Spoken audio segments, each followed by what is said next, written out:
وأما إذا ما ابتلاه فقدر عليه رزقه আল্লাহ তাআলা বলেন আবার পুনরায় যখন তিনি পরীক্ষা নেওয়ার জন্য মানুষকে রিজিকের সংকীর্ণতার মুখোমুখি করে, তার সম্মান কেড়ে নেন, সম্পদ কেড়ে নেন, এইবার ওই মানুষগুলো বলে ফায়াকুলু রব্বি আহানান।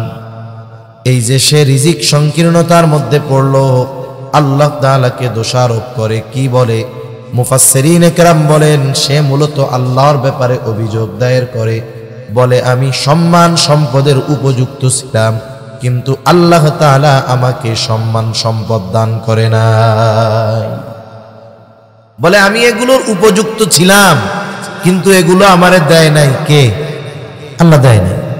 অনেক মানুষ এরকমও আছে দুনিয়ায়, ওই যে নাফরমানি করে, সম্পদ সম্মান পেয়ে মানুষের সামনে বক্তব্য দেয়, বলে আল্লাহ আমারে এত ভালোবাসে। ভালোবাসে কেমনে? বলে আমার ঢাকা শহর 5টা বাড়ি, 6টা ফ্যাক্টরি, 10টা গাড়ি, আল্লাহ খুব ভালোবাসে আমার। আবার যখন এইগুলা ছিনায় নেয়, নির্বাচনে দাঁড়াইছে, হইতে পারে নাই, কই ওই এই গেছিলাম কিন্তু আল্লাহ হইতে দিল না। এরকম বলে কি বলে না? ওই এই গেছিল কিন্তু আল্লাহ দিল না। তার মানে ও বলতে চায় আমি উপযুক্ত ছিলাম কিন্তু আল্লাহ আমাকে দেয় নাই। তার মানে তার এই সফলতা না হওয়ার কারণ হিসাবে সে অভিযুক্ত করে কাকে? আল্লাহ। সে বলতে চায় যে আমার রিজিক সংকীর্ণতার কারণ আল্লাহ, আমি এই বিষয়ের উপযুক্ত ছিলাম না, অথচ আল্লাহ আমার এইগুলো দেয় নাই। এখন বলেন তো, কোন ব্যক্তি যদি এমন কোন বিষয়ের ব্যাপারে আমাকে আপনাকে দোষারোপ করে যেই বিষয়ের সাথে আমার কোনো আপনার কোনো সম্পর্ক নাই, এই রকম বিষয়ের ব্যাপারে যদি দোষারোপ করে, আমি আপনি যত দুর্বল হই না কেন, অপবাদ দিলে চুপ করে বসে থাকবো না, বরং প্রতিবাদ করব। ঠিক কিনা বলেন? ও বলে যে রিজিক সংকীর্ণতার কারণ হইল আল্লাহ, আর আল্লাহ তাআলা বলেন না, তুমি রিজিক সংকীর্ণতার মুখোমুখি হওয়ার কারণ হলো তোমার কর্ম। আল্লাহ রাব্বুল আলামিন এইবার ওর কথার জবাব দেন, এই ধরনের মানুষের কথার জবাব দেন। মানুষেরা বলে ফায়াকুলু রব্বি আহানান, আমি সম্মান সম্পদের উপযুক্ত ছিলাম কিন্তু আমার রব আমাকে দেয় নাই। সাথে সাথে আল্লাহ তাআলা তার এই কথার প্রতিবাদ করে জবাব দিয়ে বলেন কাল্লা, কখনোই এমনটা নয় যে তুমি সম্মান সম্পদের উপযুক্ত আর আমি আল্লাহ তোমাকে এটা দেই নাই, এমনটা কখনো হতে পারে না। কারণ আল্লাহ তাআলা কোন বান্দার উপরে জুলুম করেন না, কোনো অবিচার তিনি করেন না। এই জন্য প্রতিবাদ করলেন, তুমি যেটা বলতেছো এটা কখনোই নয়। কেন তোমার রিজিকের সংকীর্ণতা আসে? এইবার আল্লাহ তাআলা মানুষের রিজিক সংকীর্ণতার কয়েকটা কারণ উল্লেখ করে দেয়। এই কারণগুলো যদি কারো মধ্যে থাকে তাহলে রিজিক সংকীর্ণতার মুখোমুখি হওয়া লাগতে পারে। আবার এর বিপরীত বিষয় যদি আমাদের মধ্যে চলে আসে, মুফাসসিরিন কেরাম বলেন তাহলে আমাদের রিজিককে প্রশস্ত করে দিবেন কে? জোরে বলেন না কে? আল্লাহ তাআলা করে দিবেন। আল্লাহ রাব্বুল আলামিন বলেন বাল্লা তুকরিমুনাল ইয়াতীম। প্রথমে বলেন তোমরা যা বলতেছো এটা কখনোই নয়, তোমরা সম্মানের উপযুক্ত, আমি সম্মান দেই নাই, এমনটা কখনোই নয়। বরং কেন রিজিক সংকীর্ণতার মুখোমুখি হইলা? এক নাম্বার কারণ আল্লাহ তাআলা বলেন লা তুকরিমুনাল ইয়াতীম, যে তোমরা ইয়াতীমকে সম্মান করো না। ইয়াতীম তো ছোট হয়, নাবালক, ইয়াতীমকে সম্মান করো না দ্বারা উদ্দেশ্য কি? যে তোমরা ইয়াতীমের হক আদায় করো না, ইয়াতীমের সাথে সদাচরণ করো না, ভালো ব্যবহার করো না। ইয়াতীমের সাথে সদাচরণ করা এটা ইয়াতীমের হক।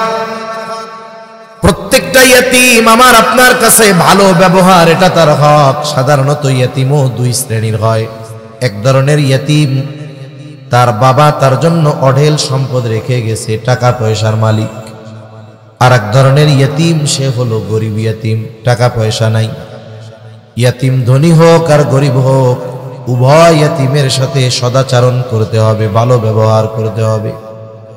ধনী ইয়াতীম টাকা পয়সা রেখে গেছে বাবা, কিন্তু ইয়তীম, এর সাথে যদি কেউ খারাপ আচরণ করে, যত টাকা পয়সা তার থাক না কেন, তার হৃদয়ের মধ্যে খারাপ লাগবে। আরে আমার আব্বা যদি বেঁচে থাকতো, আমার আব্বু যদি বেঁচে থাকতো, তাহলে এই মানুষগুলো আমার সাথে খারাপ আচরণ করতো না, তার হৃদয়ে কষ্ট লাগবে। আবার যদি কেউ গরিব ইয়তীমের সাথে খারাপ আচরণ করে, ও চিন্তা করবে আমার আব্বা যদি টাকা পয়সা রাইখা মরতো, অথবা আমার আব্বা যদি বেঁচে থাকতো, তাহলে আমার সাথে এরা খারাপ আচরণ করতো না। ইয়তীমের সাথে খারাপ আচরণ করলে আল্লাহ তাআলার আরশ কাঁপা ওঠে। আর ইয়তীমের সাথে খারাপ আচরণ করা এটা আবু জেহেলের কর্ম। আর ইয়তীমদের সাথে ভালো আচরণ ইউহসা ইমতিনানুহু বিল লিসানি ওয়ালা বিল কলাম। ونشهد أن لا إله إلا الله وحده لا شريك له، ونشهد أن سيدنا وسندنا وحبيبنا وطبيبنا وأولانا ومولانا محمد صلى الله تعالى عليه وعلى آله وأصحابه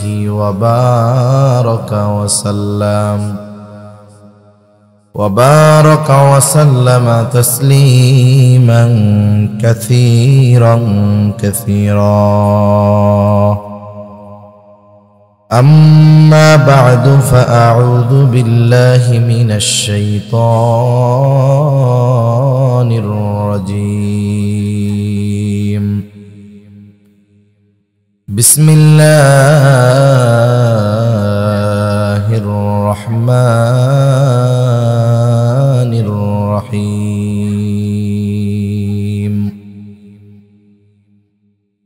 فأما الإنسان إذا ما ابتلاه ربه فأكرمه ونعمه فيقول ربي أكرمن، وأما إذا ما ابتلاه فقدر عليه رزقه فيقول ربي أهانن. كلا بل لا تكرمون اليتيم ولا تحاضون على طعام المسكين وتأكلون التراث أكلا لما وتحبون المال حبا جما. صدق الله العلي العظيم. اللهم صل على محمد وعلى آل محمد كما إبراهيم وعلى آل إبراهيم إنك حميد مجيد. আলহামদুলিল্লাহ। ঐতিহ্যবাহী নোয়াখালী জেলার অন্তর্গত সেনবাগ মোহাম্মদপুর দারুল উলুম এমদাদিয়া মাদ্রাসার উদ্যোগে আয়োজিত আজকের এই আজিমুশান তাফসীরুল কোরআন মাহফিল, আজকের এই তাফসীরুল কোরআন মাহফিলের সম্মানিত শ্রদ্ধেয় সভাপতি হাফেজ মাওলানা ইমরান হুসাইন সাহেব, মুহতামিম জামিয়া ইসলামিয়া মদিনাতুল উলুম সেনবাগ নোয়াখালী, আমন্ত্রিত অতিথিবৃন্দ, সম্মানিত শ্রদ্ধেয় উলামায়ে কেরাম, সামনে উপস্থিত মুরব্বিয়ানে কেরাম, সমবয়সী যুবক বন্ধু, সিনের ছোট ভাই, মাইকের আওয়াজ যত দূরে যায়, নিজ নিজ স্থানে অবস্থানরতা সম্মানিতা শ্রদ্ধেয়া মা ও বোন, আল্লাহ রাব্বুল আলামিনের দরবারে অগণিত শুকর যে মহান মালিক আমাদের হায়াতে বরকত দিয়ে সুস্থ রেখে তার মহান হুকুম এশার নামাজের পরে হাদিসের ভাষায় এ জান্নাতের বাগানে আসার বসার, কিছু কথা বলবার এবং শ্রবণ করবার তৌফিক যে মহান মনিব দান করেছেন, সে মহান মনিবকে খুশি করার জন্য মহব্বতের সাথে জবান খুলে অন্তর থেকে আমরা একবার কালিমাতুশ শুকর পাঠ করি। আলহামদুলিল্লাহ।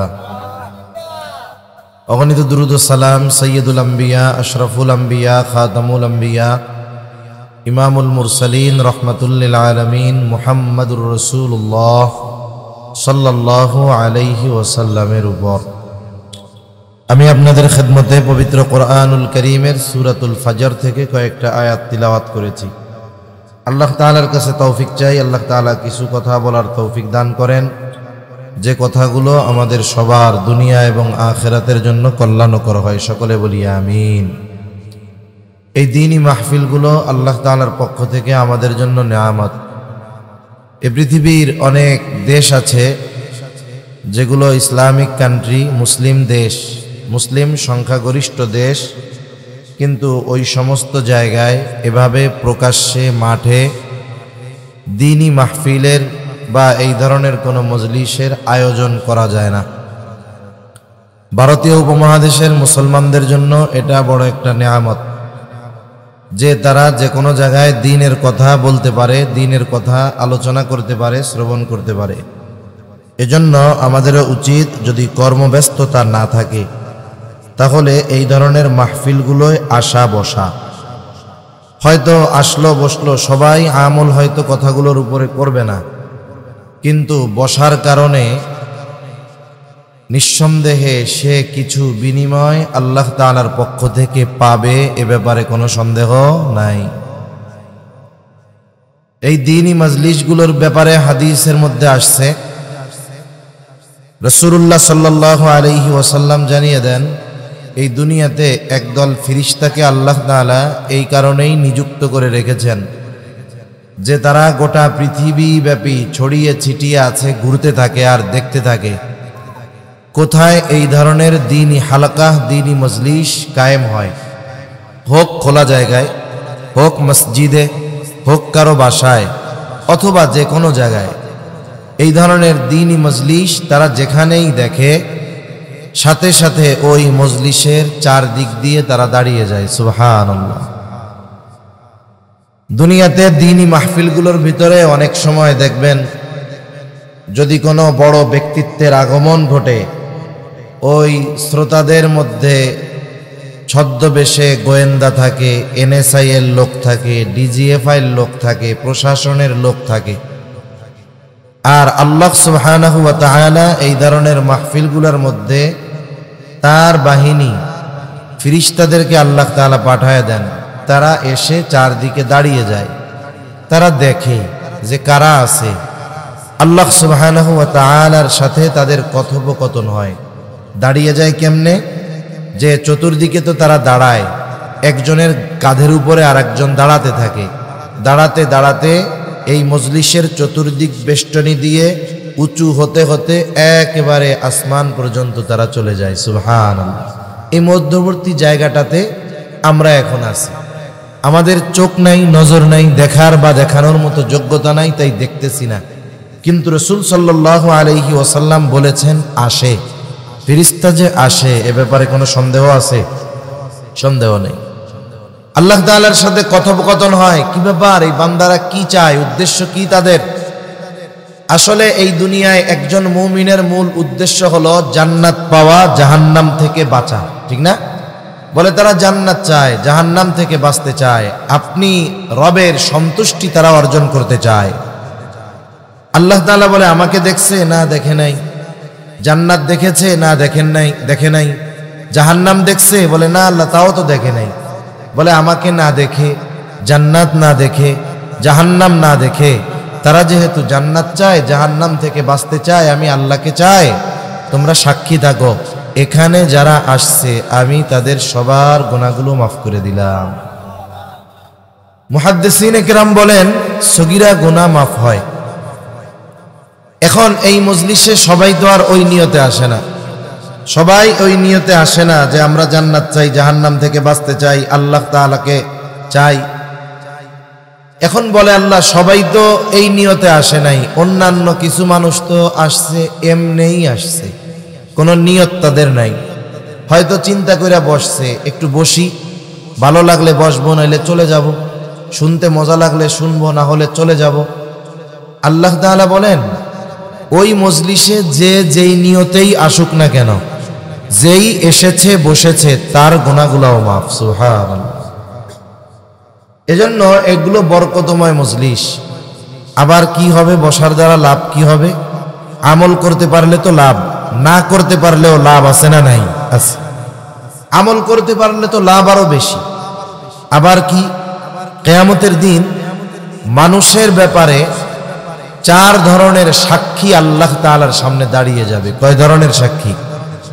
এর মধ্যে এক ধরনের সাক্ষী হবে এই জমিন। এই জমিন মানুষের ব্যাপারে আল্লাহ তাআলার কাছে সাক্ষ্য দিবে।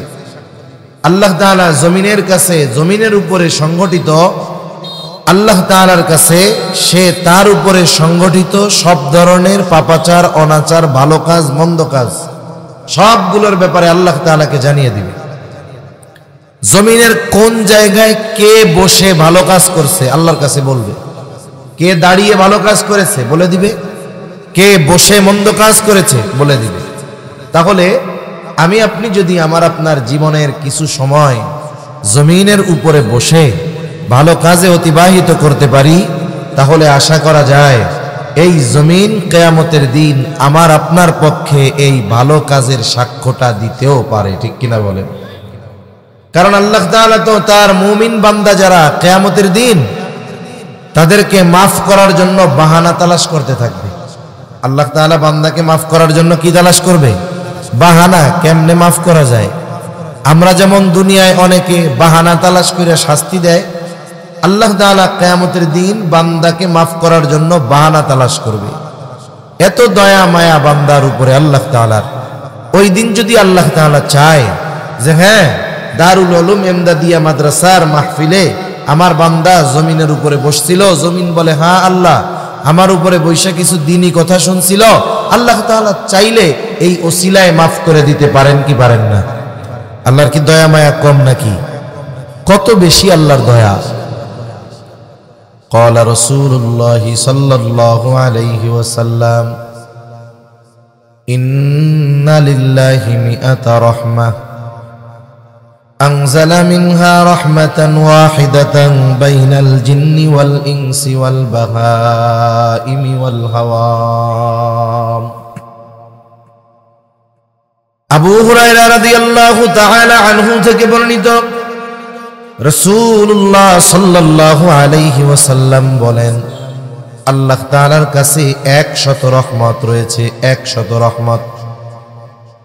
কোন কোন মুহাদ্দিস বলেন আল্লাহ তাআলা তার রহমতকে 100 ভাগে ভাগ করেছেন, তার মধ্য থেকে 1 ভাগ রহমত অথবা 100 রহমত থেকে একটা রহমত আল্লাহ তাআলা গোটা সৃষ্টি জগতের সকলের মাঝে বন্টন করে দিয়েছেন।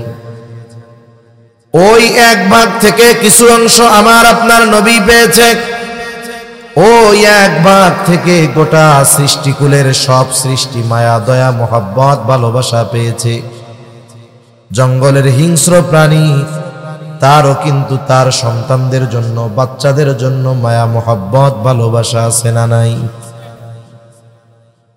পৃথিবীতে যত মানুষ আছে, যত মানুষ চলে গেছে, কিয়ামত পর্যন্ত যত মানুষ আসবে, সকলকে ওই 1 ভাগের অংশ থেকে আল্লাহ তাআলা দিবেন।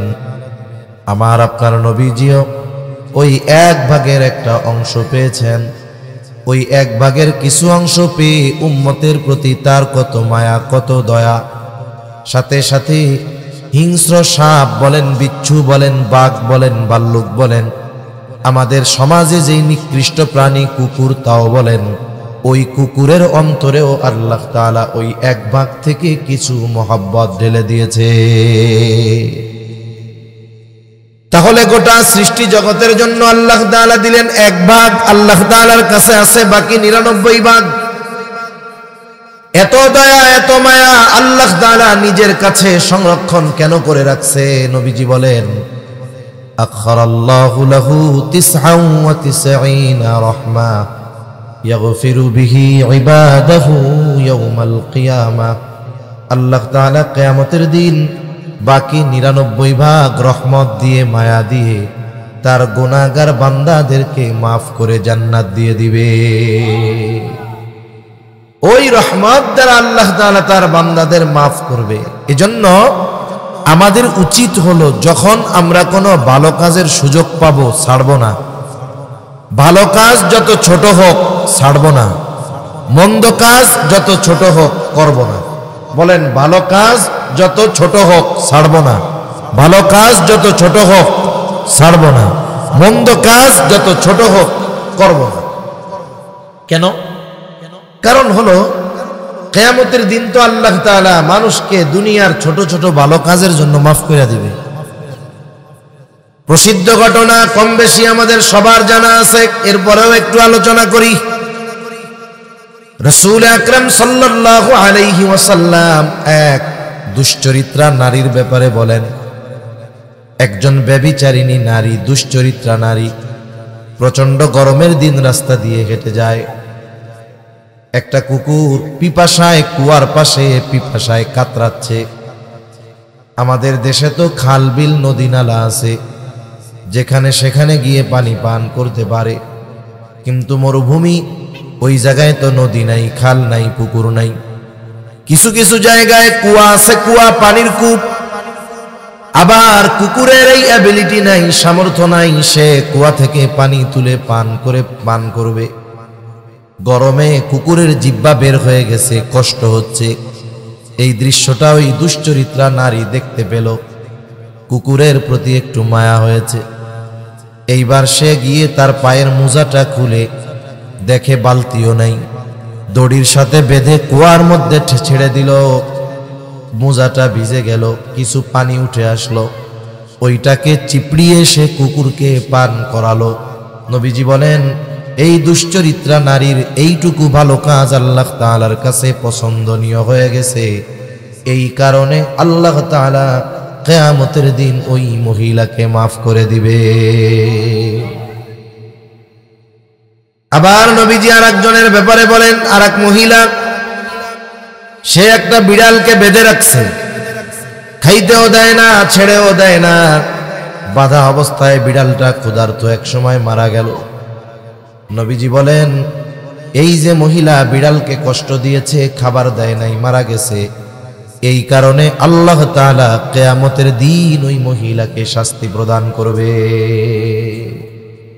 এজন্য কোনো বিষয় আমরা ছোট মনে করব না, যদি সেটা ভালো কাজ হয়। ওই রকম ভাবে কোনো গুনাহকে ছোট মনে করে করব না, সেটা যত ছোট গুনাহ হোক। রাসূলুল্লাহ সাল্লাল্লাহু আলাইহি ওয়াসাল্লাম আয়েশা সিদ্দিকা রাদিয়াল্লাহু তাআলা আনহাকে এই উপদেশ দিয়েছেন, আয়েশা, কোনো ভালো কাজ ছোট মনে করবা না, কোনো গুনার কাজকেও ছোট মনে করবা না। কারণ হতে পারে ওই ছোট ভালো কাজের কারণে আল্লাহ তাআলা মাফ করে দিবে, আবার হতে পারে ওই ছোট মন্দ কাজের কারণে আল্লাহ তাআলা শাস্তি দিবে। এজন্য আল্লাহ তাআলা আমাদের সকলকে সব সময় ছোট বড় সব ধরনের ভালো কাজে শরীক থাকার তৌফিক দান করেন, বলি আমিন।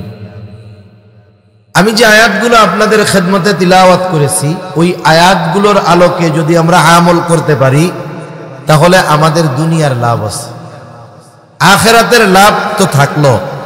কারণ আমরা তো দুর্বল ইমানের মানুষ, আমরা শুধু দুনিয়ার লাভ আগে তালাশ করি। দুনিয়ায় নগদে নগদে কি পাওয়া যাবে, এটা আমরা সকলে চাই।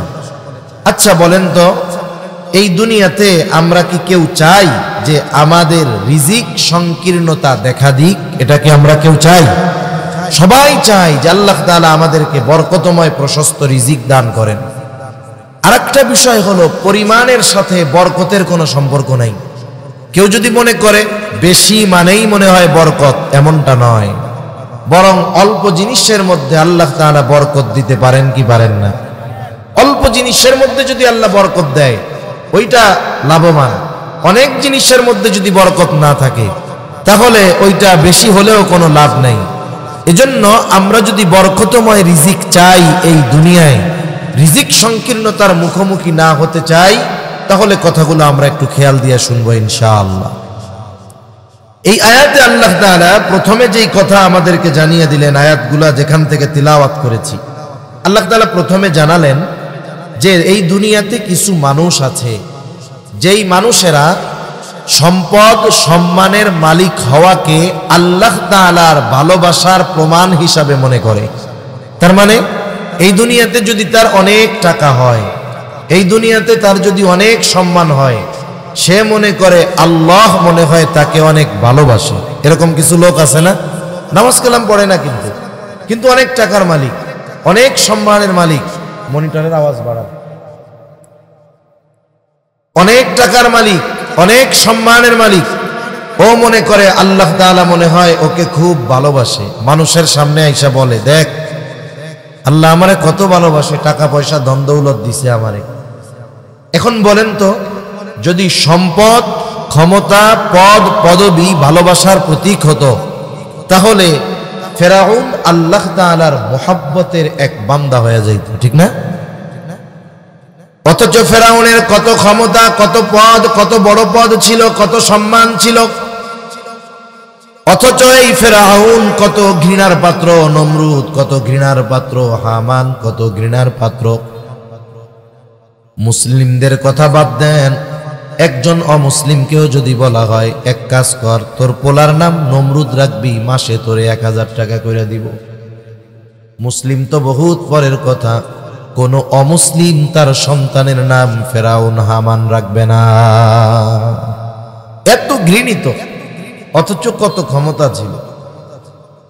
কারুনের সম্পদের অভাব ছিল না। কারুন এই দুনিয়ার মানুষের মতো বড় লোক না, এই জগতের মানুষের মতো না, এই সময়ের মিলিয়ন ট্রিলিয়নদের মতো নয়। কারুনের সম্পদ কেমন ছিল? কারুনের গোডাউনের চাবি বহন করার জন্য একদল শক্তিশালী যুবকের দরকার হতো।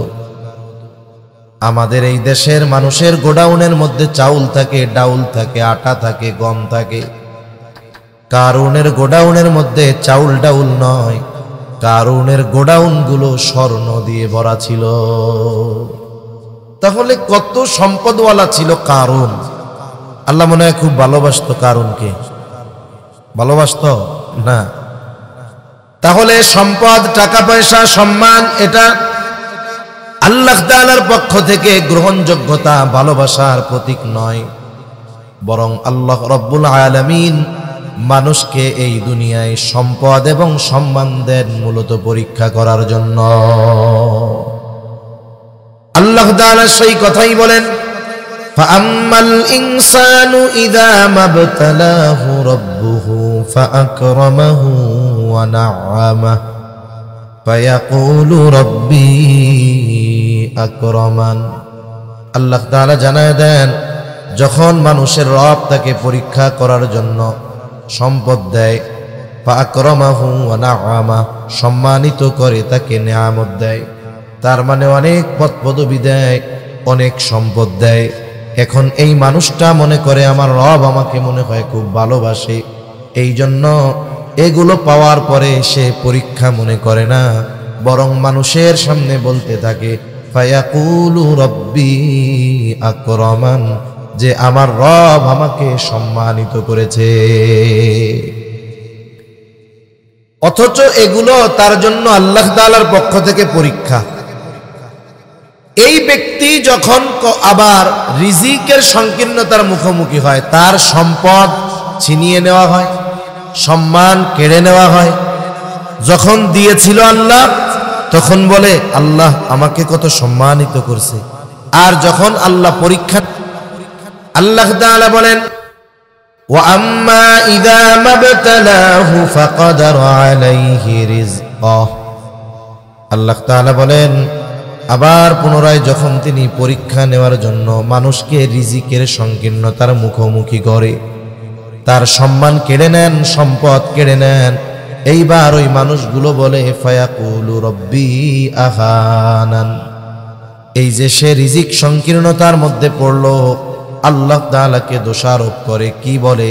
মুফাসসিরিনে কেরাম বলেন, সে মূলত আল্লাহর ব্যাপারে অভিযোগ দায়ের করে, বলে আমি সম্মান সম্পদের উপযুক্ত ছিলাম, কিন্তু আল্লাহ তাআলা আমাকে সম্মান সম্পদ দান করে নাই। বলে আমি এগুলোর উপযুক্ত ছিলাম, কিন্তু এগুলো আমারে দেয় নাই কে? আল্লাহ দেয় নাই। অনেক মানুষ এরকমও আছে দুনিয়ায়, ওই যে নাফরমানি করে, সম্পদ সম্মান পেয়ে মানুষের সামনে বক্তব্য দেয়, বলে আল্লাহ আমারে এত ভালোবাসে। ভালোবাসে কেমনে? বলে আমার ঢাকা শহর 5টা বাড়ি, 6টা ফ্যাক্টরি, 10টা গাড়ি, আল্লাহ খুব ভালোবাসে আমার। আবার যখন এইগুলা ছিনায় নেয়, নির্বাচনে দাঁড়াইছে, হইতে পারে নাই, কই ওই এই গেছিলাম কিন্তু আল্লাহ হইতে দিল না। এরকম বলে কি বলে না? ওই এই গেছিল কিন্তু আল্লাহ দিল না। তার মানে ও বলতে চায় আমি উপযুক্ত ছিলাম কিন্তু আল্লাহ আমাকে দেয় নাই। তার মানে তার এই সফলতা না হওয়ার কারণ হিসাবে সে অভিযুক্ত করে কাকে? আল্লাহ। সে বলতে চায় যে আমার রিজিক সংকীর্ণতার কারণ আল্লাহ, আমি এই বিষয়ের উপযুক্ত ছিলাম না, অথচ আল্লাহ আমার এইগুলো দেয় নাই। এখন বলেন তো, কোন ব্যক্তি যদি এমন কোন বিষয়ের ব্যাপারে আমাকে আপনাকে দোষারোপ করে, যেই বিষয়ের সাথে আমার কোনো আপনার কোনো সম্পর্ক নাই, এই রকম বিষয়ের ব্যাপারে যদি দোষারোপ করে, আমি আপনি যত দুর্বল হই না কেন, অপবাদ দিলে চুপ করে বসে থাকবো না, বরং প্রতিবাদ করব। ঠিক কিনা বলেন? ও বলে যে রিজিক সংকীর্ণতার কারণ হইল আল্লাহ, আর আল্লাহ তাআলা বলেন না, তুমি রিজিক সংকীর্ণতার মুখোমুখি হওয়ার কারণ হলো তোমার কর্ম। আল্লাহ রাব্বুল আলামিন এইবার ওর কথার জবাব দেন, এই ধরনের মানুষের কথার জবাব দেন। মানুষেরা বলে ফায়াকুলু রব্বি আহানান, আমি সম্মান সম্পদের উপযুক্ত ছিলাম কিন্তু আমার রব আমাকে দেয় নাই। সাথে সাথে আল্লাহ তাআলা তার এই কথার প্রতিবাদ করে জবাব দিয়ে বলেন, কাল্লা, কখনোই এমনটা নয় যে তুমি সম্মান সম্পদের উপযুক্ত আর আমি আল্লাহ তোমাকে এটা দেই নাই, এমনটা কখনো হতে পারে না। কারণ আল্লাহ তাআলা কোনো বান্দার উপরে জুলুম করেন না, কোনো অবিচার তিনি করেন না। এই জন্য প্রতিবাদ করলেন, তুমি যেটা বলতেছো এটা কখনোই নয়। কেন তোমার রিজিকের সংকীর্ণতা আসে? এইবার আল্লাহ তাআলা মানুষের রিজিক সংকীর্ণতার কয়েকটা কারণ উল্লেখ করে দেয়। এই কারণগুলো যদি কারো মধ্যে থাকে তাহলে রিজিক সংকীর্ণতার মুখোমুখি হওয়া লাগতে পারে। আবার এর বিপরীত বিষয় যদি আমাদের মধ্যে চলে আসে, মুফাসসিরিনে কেরাম বলেন, তাহলে আমাদের রিজিককে প্রশস্ত করে দিবেন কে? জোরে বলেন না, কে? আল্লাহ তাআলা করে দিবেন। আল্লাহ রাব্বুল আলামিন বলেন, বাল্লা তুকরিমুনাল ইয়াতীম। প্রথমে বলেন তোমরা যা বলতেছো এটা কখনোই নয়, তোমরা সম্মানের উপযুক্ত, আমি সম্মান দেই নাই, এমনটা কখনোই নয়। বরং কেন রিজিক সংকীর্ণতার মুখোমুখি হইলা? এক নাম্বার কারণ আল্লাহ তাআলা বলেন, লা তুকরিমুনাল ইয়াতীম, যে তোমরা ইয়াতীমকে সম্মান করো না। ইয়াতীম তো ছোট হয়, নাবালক। ইয়াতীমকে সম্মান করো না দ্বারা উদ্দেশ্য কি? যে তোমরা ইয়াতীমের হক আদায় করো না, ইয়াতীমের সাথে সদাচরণ করো না, ভালো ব্যবহার করো না। ইয়াতীমের সাথে সদাচরণ করা এটা ইয়াতীমের হক। প্রত্যেকটা ইয়াতীম আমার আপনার কাছে ভালো ব্যবহার এটা তার হক। সাধারণত ইয়াতীমও দুই শ্রেণীর হয়। এক ধরনের ইয়াতীম, তার বাবা তার জন্য অঢেল সম্পদ রেখে গেছে, টাকা পয়সার মালিক। আর এক ধরনের ইয়াতীম, সে হলো গরিব ইয়াতীম, টাকা পয়সা নাই। ইয়াতীম ধনী হোক আর গরিব হোক, উভয় ইয়াতীমের সাথে সদাচরণ করতে হবে, ভালো ব্যবহার করতে হবে। ধনী ইয়াতীম, টাকা পয়সা রেখে গেছে বাবা, কিন্তু ইয়াতীম, এর সাথে যদি কেউ খারাপ আচরণ করে, যত টাকা পয়সা তার থাক না কেন, তার হৃদয়ের মধ্যে খারাপ লাগবে। আরে আমার আব্বা যদি বেঁচে থাকতো, আমার আব্বু যদি বেঁচে থাকতো, তাহলে এই মানুষগুলো আমার সাথে খারাপ আচরণ করতো না, তার হৃদয়ে কষ্ট লাগবে। আবার যদি কেউ গরিব ইয়াতীমের সাথে খারাপ আচরণ করে, ও চিন্তা করবে আমার আব্বা যদি টাকা পয়সা রাইখা মরতো, অথবা আমার আব্বা যদি বেঁচে থাকতো, তাহলে আমার সাথে এরা খারাপ আচরণ করতো না। ইয়াতীমের সাথে খারাপ আচরণ করলে আল্লাহ তাআলার আরশ কাঁইপা ওঠে। আর ইয়াতিমের সাথে খারাপ আচরণ করা এটা আবু জেহেলের কর্ম, আর ইয়াতিমদের সাথে ভালো আচরণ করা এটা মুহাম্মাদুর রাসূলুল্লাহর কর্ম সাল্লাল্লাহু আলাইহি ওয়াসাল্লাম। তাহলে এক নাম্বার, সব ধরনের ইয়াতিমের সাথে আমরা সদাচরণ করব, ভালো ব্যবহার করব, উত্তম আচরণ করব, ইয়াতিমকে স্নেহ করব, মাথায় হাত বুলায় দিব। লাভ কি? নবীজির কাছে একজন সাহাবী আসছে, এসে বলে, ইয়া রাসূলুল্লাহ, আমার দিলটা বড় শক্ত, আপনি আমাকে কিছু আমল শিখায়া দেন যাতে করে আমার দিলটা নরম হয়ে যায়। নবীজি তাকে শিখায়া দিলেন যে তুমি ইয়াতিমের মাথায় হাত বুলায় দাও আর মিসকিনদের খানা খাওয়াও। ইয়াতিমের মাথায় হাত বুলাও, মিসকিনদের খানা খাওয়াও, তাহলে আল্লাহ তাআলা তোমার কঠোর হৃদয়টাকে নরম বানায়া দিবে। আর যেই মানুষের হৃদয় কঠোর, এর সাথে মানুষ মিশতে চায় না, থাকতে চায় না। মনে করেন চেহারা যত সুন্দর হোক, লোকটার ভিতরে যদি কঠোরতা থাকে, কর্কশতা থাকে, তাহলে এর কাছে কেউ যাইতে চায় না। কিন্তু যদি তার দিল নরম হয়, মিশুক হয়, ধনীর সাথে এক আচরণ, গরিবের সাথে আর এক আচরণ না করে, মানুষ কাছে আসলে বিরক্ত হয় না, কথা বলে, দিলটা নরম, এইরকম মানুষ কালো হইলেও মানুষ তাকে ভালো বলে। ঠিক কিনা বলে? আমার আপনার নবীর দিল নরম ছিল, এই কারণেই তো নবীজির কাছে আশেপাশের সবাই আইসা ভিড়ত, পাশে বসত। এজন্য এই জামানায় আমাদের দিলের কঠোরতা বেশি। দেখেন না, ছোট ছোট কারণে শত্রু বানাইতে দ্বিধাবোধ করে না মানুষ। ছোট ছোট কারণে মানুষ মানুষকে হত্যা করে ফেলতে দ্বিধাবোধ করে না। দুনিয়ার সামান্য একটু ক্ষমতার জন্য, এলাকার ছোটখাটো পদ পদবি, প্রভাব প্রতিপত্তির জন্য একে অপরকে মাথা ফাটিয়ে দিতে, হত্যা করতে পিছু হটে না। ঠিক কিনা বলে? ওই জামানার মানুষ বলতেছে আমাদের দিল শক্ত হয়ে গেছে, আমল শিখায় দেন। তাহলে বলেন তো, ওই জামানার তুলনায় আমরা এই জামানার মানুষ, আমাদের দিলের অবস্থা কি? সেজন্য আমাদের উচিত ইয়াতিম, গরিব, অসহায় এদের সাথে সদাচরণ করা, মাথায় হাত বুলায় দেওয়া। এতে কি হবে? এতে আমার আপনার দিলটা আল্লাহ নরম বানায় দিবে ইনশাআল্লাহ। তাহলে ইয়াতিমেরকে সম্মান করা মানে এক নাম্বার ইয়াতিমের সাথে ভালো ব্যবহার করা, ভালো আচরণ করা। দুই নাম্বার বিষয়, একজন দরিদ্র ইয়াতিম, মনে করেন আপনার প্রতিবেশী হতে পারে, মাদ্রাসার ইয়াতিম হতে পারে, যদি আল্লাহ তাআলা সামর্থ্য দেয়, অ্যাবিলিটি দেয়, ইয়াতিমের অভিভাবকত্ব গ্রহণ করা। আপনার ছেলে বিদেশে আছে, ভাই বিদেশে আছে, টাকা পয়সার অভাব নাই, আপনার প্রতিবেশী লোকটা অটো চালাইতো, মারা গেছে, ছোট বাচ্চা আছে, আপনি তার দায়িত্বটা নিয়ে নেন। 5 জনের খাবারের সাথে এক মুঠ কইরা উঠাইলেই তো আর একজনের খাবার হয়ে যায়। আপনি একটু তাকে লেখাপড়া শেখান, ইয়াতিমের অভিভাবক হয়ে যান। লাভটা কি হবে? নবীজি বলেন, আনা ওয়া কাফিলুল ইয়াতিম কাহাতাইনি ফিল জান্নাহ। নবীজি বলেন, আমি আর ইয়াতিমের অভিভাবক জান্নাতের মধ্যে পাশাপাশি অবস্থান করব। নবীজি এই কথা বলে 2 আঙ্গুল ইশারা দিয়ে দেখায়া দিলেন, এই 2টা আঙ্গুল যেমন পাশাপাশি অবস্থানরত, নবীজি বলেন আমি আর ইয়াতিমের অভিভাবক ওই রকম জান্নাতে পাশাপাশি অবস্থান করব। দুনিয়ায় মানুষ একজন বড় মানুষের সাথে একটু ছবি তুলতে, পাশে থাকতে কত চেষ্টা করে, আশা পোষণ করে। আমি আপনি রাসূল আকরাম সাল্লাল্লাহু আলাইহি ওয়াসাল্লামের কাছে থাকার সুযোগ পাইছি, এর চাইতে বড় নেয়ামত আর কিছু হইতে পারে? কন্ত এখন বলতে পারেন, হুজুর একজন ইয়াতিমের খরচ একা চালাবো, এটা তো আমার অ্যাবিলিটি নাই।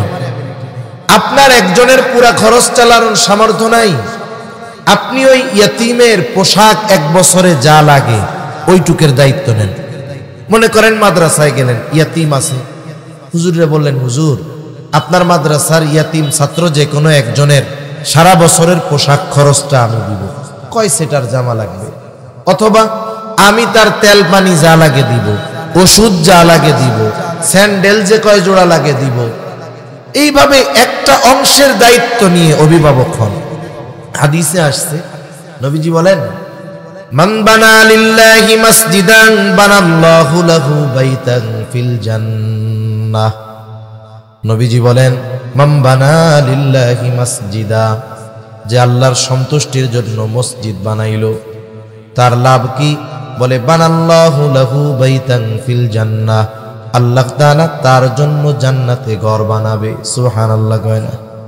এখন বলেন তো, এই ফজিলতের আশায় যদি সকলেই একটা কইরা মসজিদ বানায়, তাইলে তো ইমামও থাকবো না, মুয়াজ্জিনও নাই, মুসল্লিও নেই, তাই না?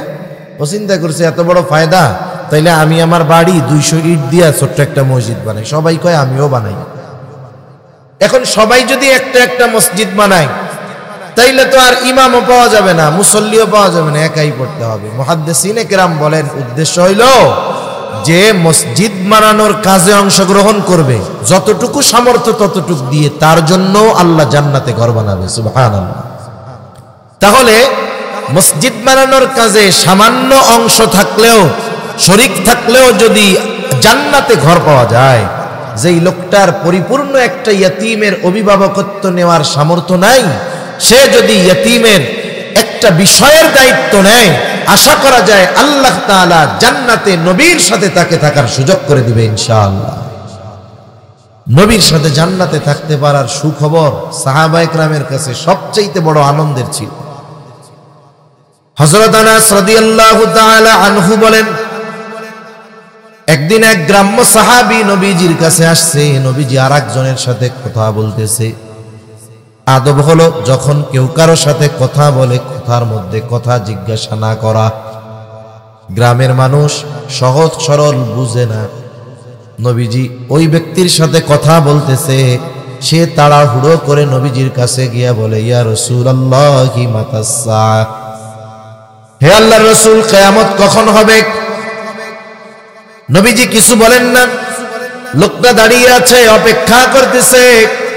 ওই ব্যক্তির সাথে নবীজি কথা শেষ করবার পরে জিজ্ঞাসা করতেছেন, ওই লোকটা কোথায় যে আমাকে জিজ্ঞাসা করলো কিয়ামত কখন হবে? এবার লোকটা বলে, ইয়া রাসূলুল্লাহ, আমি জিজ্ঞাসা করেছি, কিন্তু এই জিজ্ঞাসার মধ্যে তার উদ্দেশ্যটা ভিন্ন মনে হচ্ছিল। এই জন্য নবীজিও তাকে পাল্টা প্রশ্ন করলেন, মা আ'দাত্তা লাহা, তুমি কিয়ামতের জন্য কি পাথেয় সংগ্রহ করছো? কারণ তার প্রশ্নের মধ্যে ভাব মনে হচ্ছিল এইরকম যে সে কিয়ামতের জন্য রেডি, কিন্তু কিয়ামত আসে না। এই জন্য জিজ্ঞাসা করতেছে যে কিয়ামত কখন আসবে। একটা হলো, নবীজি তো উম্মতের রুহানি ডাক্তার। ওই ব্যক্তি প্রশ্ন যাই করুক, উদ্দেশ্য কি এটা উনি অনুধাবন করতে পারছেন। এই জন্য তাকে পাল্টা প্রশ্ন করছে যে তুমি কিয়ামতের জন্য কি পাথেয় সংগ্রহ করছো, কিয়ামত কখন হবে জিজ্ঞাসা করতেছো। আর যদি তার উদ্দেশ্য হইতো কিয়ামত কখন হবে এই খবর জানা, তাহলে হয়তো নবীজি বলতেন, কিয়ামতের আলামতগুলো বইলা দিতেন, ওই সময়ের পরে কিয়ামত হবে, এই সেই। কিন্তু নবীজি তারে পাল্টা প্রশ্ন করছে, মা আ'দাত্তা লাহা। এখন লোকটা জবাবে কি বলে? বলে, আমি আল্লাহ এবং তার রাসূলকে ভালোবাসি। নবীজি জবাব দিলেন, আল মারউ মা'a মান আহাব্বা। লোকটা এবার এই জবাব শুনে বাড়ির দিকে হাঁটা দিল, যে যাকে মোহাব্বত করে তার সাথে অবস্থান করবে। প্রশ্ন করছিল কি? বলে, কিয়ামত কখন হবে? জবাব শেষমেশ হইল কি? বলে, যে যাকে মোহাব্বত করে তার সাথে অবস্থান করবে। আসলে ওই গ্রাম্য সাহাবী কিয়ামত কখন হবে মূলত এটা জানতে চায় নাই। তার উদ্দেশ্য ছিল কিয়ামতে জান্নাতে যখন যাব কোথায় আমি থাকব। যদি সে তার মূল প্রশ্নের মানে যেটা উদ্দেশ্য জবাব না পাইতো, সে আরো প্রশ্ন করত। তার মানে বোঝা গেল তার জানা উদ্দেশ্য ছিল যে আমি তো আপনারে ভালোবাসি, মারা তো যাব, কিয়ামত তো হবে, তাহলে অবস্থা কি হবে? নবীজিও জানায় দিচ্ছেন যে যারে ভালোবাসে তার সাথে অবস্থান করবে। লোকটা বাড়ির দিকে হাঁটা দিছে, আর কিছু বলে না। হযরত আনাস রাদিয়াল্লাহু তাআলা আনহু বলেন, নবীজির মুখে যখন শুনলাম আল মারউ মা'a মান আহাব্বা, যে যাকে মোহাব্বত করে তার সাথে অবস্থান করবে, তিনি বলেন, ঈমান আনার পরে এই কথা শুনে আমরা এতটা খুশি হয়েছি আর কোনো কথা শুনে এত খুশি আমরা হই নাই। তাহলে নবীর সাথে জান্নাতে থাকার খবর শুনে সাহাবায়ে কেরাম ইসলাম গ্রহণের পরে এই খবরটাকে সবচাইতে আনন্দের খবর মনে করছেন। সেই সুযোগ আমাদের জন্য আছে না নাই? জোরে বলেন, আছে না নাই? এজন্য মাদ্রাসায় এতিম হোক, আমার আপনার পাড়া প্রতিবেশী হোক, আমি আপনি চেষ্টা করব কমপক্ষে তার নির্দিষ্ট একটা চাহিদা বা একটা প্রয়োজন পূরণ করে ওই বিষয়ের অভিভাবকত্ব গ্রহণ করার চেষ্টা করব। এতে আরো লাভ আছে, এতে আরো লাভ আছে। রাসূলুল্লাহ সাল্লাল্লাহু আলাইহি ওয়াসাল্লাম বলেন, আপনি একজন অভাবী তার প্রয়োজন পূরণ করবেন, আল্লাহ রাসূল বলেন আল্লাহ তাআলা তাইলে আমাদের দুনিয়া আখিরাতের প্রয়োজন মিটাইয়া দিবে। সুবহানাল্লাহ। তাহলে ইয়তীমের সাথে সদাচরণ, ভালো ব্যবহার, ইয়তীমের অভিভাবকত্ব গ্রহণ করা, আবার যদি কারো অধীনে কোনো ইয়তীম থাকে তার সাথে খারাপ আচরণ না করা। মনে করেন ভাই মারা গেছে, ভাতিজা আপনার অধীনে আছে, বোন মারা গেছে, ভাইগনা ভাইগনি আপনার অধীনে আছে, খবরদার ঘরে যদি ইয়তীম থাকে সদাচরণ করা দরকার। কারণ নবীজি বলেন ওই ঘর কতই না উত্তম ঘর যেই ঘরে একজন ইয়তীম আছে আর তার সাথে সদাচরণ করা হয়। আর ওই ঘর কতই না নিকৃষ্ট ঘর যেই ঘরে একজন ইয়তীম আছে আর তার সাথে অসদাচরণ করা হয়, খারাপ ব্যবহার করা হয়। বুজুর্গানে দিন বলেন যেই ঘরে ইয়তীম আর তার সাথে ভালো ব্যবহার করা হয় ওই ঘর আল্লাহ তাআলা রহমত বরকত দিয়ে ভরপুর করে দেয়। আবার যেই ঘরে ইয়তীম তার সাথে অসদাচরণ করা হয় আল্লাহ তাআলা ওই ঘর থেকে রহমত বরকত উঠে নিয়ে যায়। এই জন্য একটা ইয়তীম বাচ্চা সে যখন পিতা হারা মাতা হারা হয়ে যায় সে অনেক ভালো খাবারের প্রত্যাশী হয় না, সে ভালো আচরণের প্রত্যাশী হয়।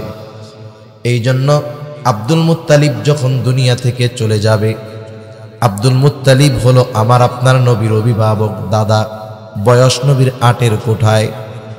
আব্দুল মুত্তালিব জীবনের অন্তিম সময় সন্তানরা পাশে,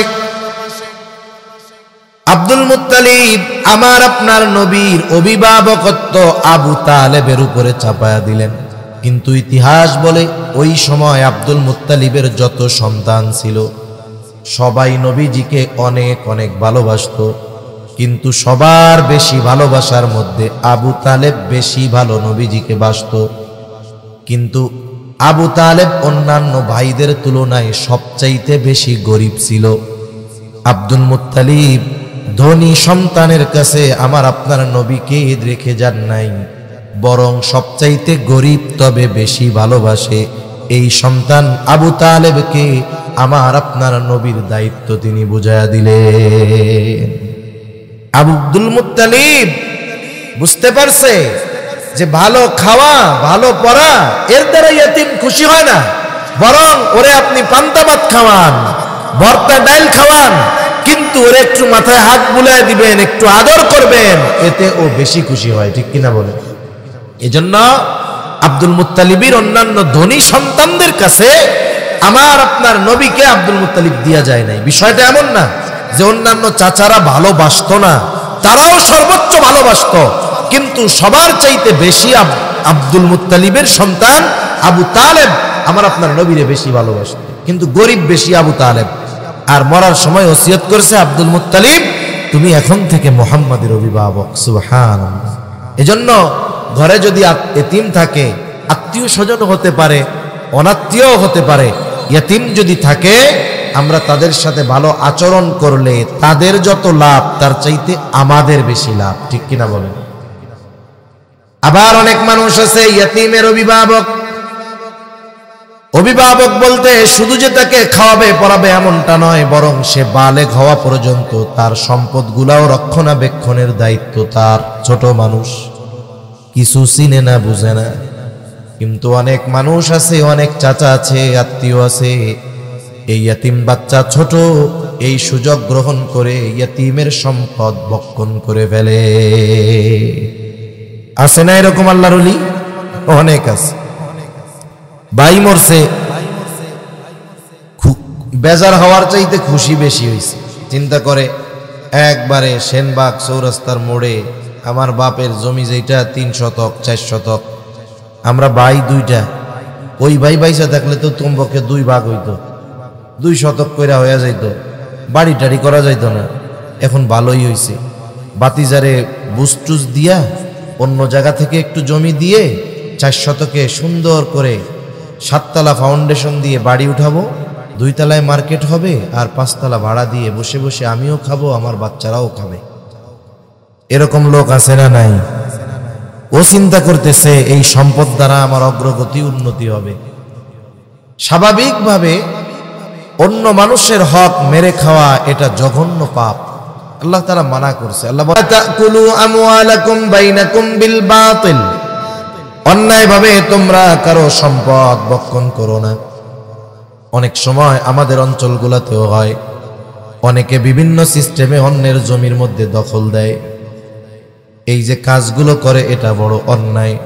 হাদিসের মধ্যে আসছে, নবীজি বলেন, দুনিয়াতে কেউ যদি অন্যায়ভাবে কারো 1 বিঘত জমিন অন্যায়ভাবে দখল দেয়, কিয়ামতের দিন আল্লাহ রাব্বুল আলামিন তার গলায় 7 তবক জমিন পেঁচা দিবে।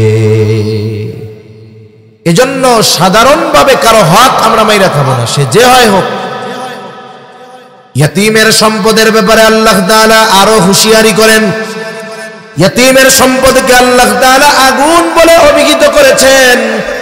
আল্লাহ তাআলা বলেন, ইন্নাল্লাযীনা ইয়াকুলুনা আমওয়ালাল ইয়াতামা যুলমান ইন্নামা ইয়াকুলুনা ফি বুতুনিহিম নারা। আল্লাহ রাব্বুল আলামিন বলেন, নিশ্চয়ই যারা অন্যায়ভাবে ইয়তীমের সম্পদ ভক্ষণ করে, ইন্নামা ইয়াকুলুনা ফি বুতুনিহিম নারা, তারা কেমন যেন আগুন দ্বারা তাদের পেট ভরপুর করে। বলেন তো, আগুনের স্থান জান্নাত নাকি জাহান্নাম? জোরে বলেন না কোথায়? আল্লাহ তাআলাও বলেন, ওয়াসায়াসলাউনা সাঈরা, অচিরেই তার আবাসস্থল হবে জাহান্নাম। এজন্য ইয়তীমের সম্পদ যদি কারো কাছে থাকে, কেউ যদি ইয়তীমের অভিভাবক হয়, তার সম্পদ যদি তার কাছে থাকে, খবরদার এই সম্পদ ভক্ষণ করা যাবে না। তাহলে কি হবে? এই সম্পদ ভক্ষণ করার কারণে জাহান্নামে যাওয়া লাগবে। এ বিষয়ে আর লম্বা কথার প্রয়োজন নাই। মূল কথা হলো, আমার আপনার নবী ইয়তীম ছিলেন। আল্লাহ তাআলা নবীকে ইয়তীমদের সাথে সদাচরণের নির্দেশ দিয়েছেন। যদিও মনে হয় নবীজিকে দিয়েছে, কিন্তু উদ্দেশ্য কিয়ামত পর্যন্ত সব উম্মত, যে খবরদার, ফাআম্মাল ইয়াতীমা ফালা তাকহার, তোমরা ইয়তীমকে ধমক দিবা না, তার সাথে খারাপ আচরণ করবা না। কারণ ইয়তীমের সাথে ধমকের সুরে কথা বলা, এটা ছিল আবু জেহেলের খাসলাত। আবু জেহেল কি করত? আবু জেহেলের খাসলাত আসছে তাফসীরের মধ্যে, যে যখন কোনো সম্পদশালী ব্যক্তি একেবারে জীবনটা সংকটময় অবস্থায় পৌঁছায়া যাইত, এখন তার সম্পদ আছে, নাবালক বাচ্চা আছে, কিন্তু এগুলো দেখার মতো কোনো লোক তার নেই। এই ধরনের লোকের কাছে আবু জেহেল যাইতো, যে বলতো, ভাই রে, তুমি তো মনে হয় বেশি দিন আর বাঁচবা না, বাপ সাপ তো ভালো না, তুমি মরার পরে তোমার সম্পদের কি হবে, সন্তানের কি হবে, এগুলো তো মানুষে খাবে, তোমার সন্তান সম্পদ বঞ্চিত হবে। এক কাম করো, সবার সামনে তুমি মারা যাওয়ার পরে তোমার এই সন্তান সম্পদের অভিভাবক হিসাবে আমারে ঘোষণা করে দিয়ে যাও, ওসিয়ত করে দিয়ে যাও। লোকটা চিন্তা করে, কথা তো ঠিক, আবু জেহেল যদি আমার সম্পদ সন্তানের দায়িত্ব নেয়, তাইলে অন্যান্য যে শেষরা বাটপার মাটপার আছে, ওরা তো দ্বারের কাছেও ঘেসবে না, ঠিক কিনা বলেন? এক মুরব্বী কয়, টাকা নিরাপদে রাখতে চাও, সবার সামনে এলাকার সবচাইতে বড় ডাকাতের কাছে টাকাটা জমা রাখবা। সবার সামনে যদি রাখো, দেখবা ও এমন বুজুর্গি দেখাবে, জীবন দিয়ে তোমার সম্পদের হেফাজত করবে, সবার সামনে দিবা। তাহলে ওই লোক চিন্তা করে, আবু জেহেলের কাছে যদি রাখা হয়, তাইলে অন্যান্য গুলা তো আর তাকানোরই সাহস পাবে না, দখল তো বহুদূর। এবার সবার সামনে বলতে, আমি মারা যাওয়ার পর আমার সন্তান সম্পদের সব দায়িত্ব আবু জেহেলের। এবার লোক তো মরে গেছে, ছোট বাচ্চাটা, তার সম্পদ আবু জেহেলের কাছে, সে চাইলে ঠিক মতো দেয় তো না। আবার যখন বড় হয়ে গেছে, প্রাপ্তবয়স্ক, এবার বলে, আমার সম্পদ আমারে বুঝাইয়া দেন। এইবার কি করত? সম্পদ বঞ্চিত করত, খারাপ আচরণ করত, কাছে গেলে ঘাট ধাক্কা দিয়ে বাইর করে দিত। তার মানে এই যে ইয়তিমের সম্পদ ভক্ষণ করা, ইয়তিমের সাথে অসৎ আচরণ করা, এটা কোনো মুমিনের আলামত নয়, মুমিনের আচরণ নয়, এটা আবু জাহেলের আচরণ। ঠিক কিনা বলেন? এজন্য আমরা ইয়তিমদের সাথে ভালো ব্যবহার করব।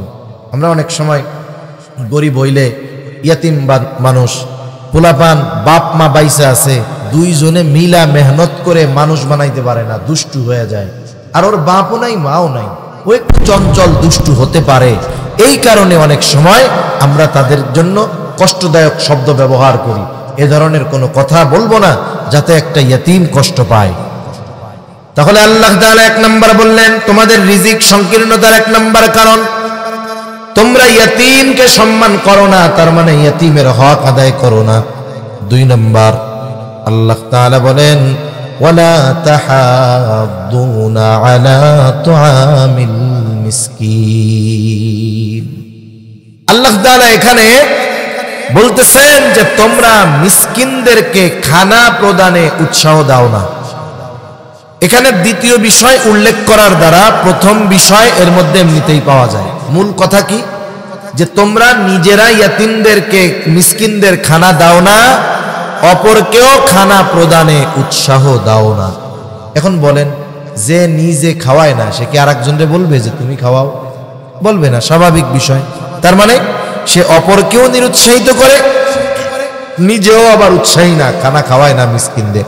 অথচ খানা খাওয়ানো এটা ফজিলতের কাজ। রাসূলুল্লাহ সাল্লাল্লাহু আলাইহি ওয়াসাল্লামের কাছে একজন লোক আসছে, এসে জিজ্ঞাসা করে, আইয়ুল ইসলামি খাইর, ইসলামের মধ্যে সর্বোত্তম আমল কোনটা, কাজ কোনটা? নবীজি উম্মতের রূহানি ডাক্তার। একই প্রশ্নের জবাব ব্যক্তি ভেদে নবী ভিন্ন রকম দিতেন। এই ব্যক্তির এই প্রশ্নের জবাবে নবীজি বলেন, তুতঈমুত তাআম ওয়া তাকরাউস সালাম আলা মান আরাফতা ওয়া মান লাম তারিফ। নবীজি বলেন, তুমি মানুষকে খানা খাওয়াও আর পরিচিত অপরিচিত সবাইকে সালাম দাও। এখানে খানা খাওয়ানোর কথা নবীজি বলছেন, কোনো স্তর বিন্যাস করেন নাই। এমনটা নবী বলেন নাই গরিবরেই খাওয়াবা, ধনীরে খাওয়াবা না। একজন গরিব অসহায় সেও যদি আল্লাহ তাআলার সন্তুষ্টির জন্য একজন কোটিপতিকে খানা খাওয়ায়, তাহলে এই খানা খাওয়ানোরও ফজিলত আছে। এখন বলেন, যার খাবার প্রয়োজন নাই, অভুক্ত নয়, তাকে যদি আল্লাহর জন্য খানা খাওয়ানো হয়, সেখানে যদি সওয়াব থাকে, তাহলে যে অভুক্ত, খাবার যার প্রয়োজন, তাকে খাওয়াইলে সওয়াব বেশি না কম? নিঃসন্দেহে বেশি। এর দ্বারা 2টা কাজ হয় সাধারণভাবে। 1 নাম্বার কাজ হলো খানা খাওয়ানোর সওয়াব হয়। 2 নাম্বার, এই যে তার খাবারটা প্রয়োজন ছিল, প্রয়োজন মেটানো হয়। আর নবীজি সাল্লাল্লাহু আলাইহি ওয়াসাল্লাম বলেন, এক মুসলমান যদি অপর মুসলমানের প্রয়োজন মিটিয়ে দেয়, যে অপর মুসলমানের প্রয়োজন মিটিয়ে দিবে, আল্লাহ রাব্বুল আলামিন দুনিয়া আখিরাতে তার প্রয়োজন মিটায় দেয়। এই যে শীতের আগমন, শীত তো মুমিনের জন্য ইবাদতের বসন্ত। কারণ এই সময় রাত লম্বা, পরিপূর্ণ ঘুম হয়ে যায়। রাত 3টায় 4টায় ঘুম পরিপূর্ণ হয়ে যায়। আবার ফজর শুরু হয় সেই 5টার সময়। ইচ্ছা করলে নামাজি এই সময় তাহাজ্জুদ বেশি পড়তে পারে, অন্যান্য আমল করতে পারে। শীতের সময় দিন ছোট হওয়ায় রোজা রাখতে পারে। আবার এই শীতের আগমন যখন ঘটে, অনেকের আবার কষ্টের কারণ যদি তার শীত বস্ত্র না থাকে। আমরা আমাদের আশেপাশে খুঁজে খুঁজে দেখব কাদের শীতবস্ত্র নাই। আমরা তাদেরকে একটা জ্যাকেট কিনে দিলাম, একটা কম্বল কিনে দিলাম। 500-700 টাকায় ভালো মানের, মোটামুটি গরম লাগে, শীত নিবারণ হয়, এরকম কম্বল পাওয়া যায়। কিনে দিলে দেখা গেল 2-3 জন পরিবারের মানুষ উপকার হলো। খাওয়ালে যেমন লাভ, বস্ত্র কিনে দিলেও লাভ।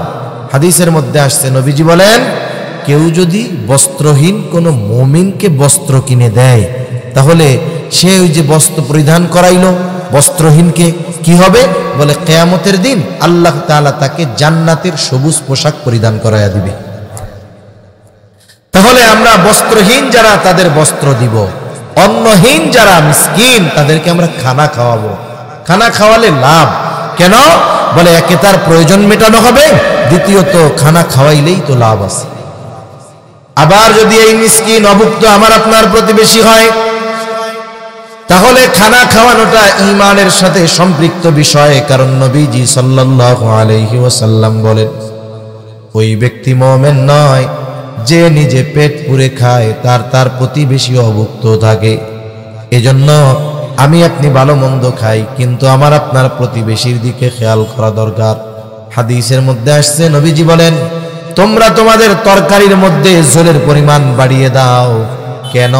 বলে যাতে তোমরা তোমাদের প্রতিবেশীর খোঁজ খবর নিতে পারো। এই হৃদ্রতা ভালোবাসা আমাদের মধ্যে দরকার। এজন্য আমরা খেয়াল করব যে আমার আপনার প্রতিবেশী যদি মিসকিন থাকে, অসহায় থাকে, অভুক্ত থাকে, তাহলে আমরা তাদেরকে খানা দিয়ে সহযোগিতা করব। বস্ত্রহীন থাকলে তাদের জন্য বস্ত্রের ব্যবস্থা করে দিব, কাপড়ের ব্যবস্থা করে দিব। এখন বলেন, এখন যদি আমরা খানা খাওয়াই লাভ, তবে খানাটা খাওয়াইতে হবে দুনিয়ার স্বার্থে না। কার স্বার্থে? আল্লাহর স্বার্থে, আল্লাহর জন্য। অনেক সময় অনেকে প্রতিবেশী মিসকিন অসহায়দেরকে দেখে, খাবার দেয়, পোশাক দেয়। এখন একটা কাজ করার কথা বলছে যে আমার এই কাজটা কইরা দে। ও এখন বললো আমি পারবো না, ব্যস্ত আছি। কত খাওয়াইছি তো গো, তোর গার জামাটাও তো আমাগো, এখন একটা কাম কইছি তুই কইরা দিলি না। এই যে খোটা দিল কি দিল না, কি কামটা করলো? খাওয়াইয়া যাওয়ার জন করছিল, সব শেষ, সব শেষ। এজন্য আমরা খানা খাওয়াবো আল্লাহ তাআলার জন্য। কার জন্য? জোরে বলেন। আল্লাহর জন্য খানা খাওয়ালে লাভ, আখিরাতের লাভ, দুনিয়ার লাভ। এই যে আত্মীয় স্বজন অনেক সময় দাওয়াত দিয়া, বিয়া বাড়িতে আপনার ছেলের অলিমা করতেছেন, দাওয়াত দিয়া খাওয়ান, ফজিলত আছে না নাই? ফজিলত আছে। আবার অনেক জায়গায় খাওয়াইয়া টেবিল পাইতে টাকা নেয়, ফজিলত আছে না নাই?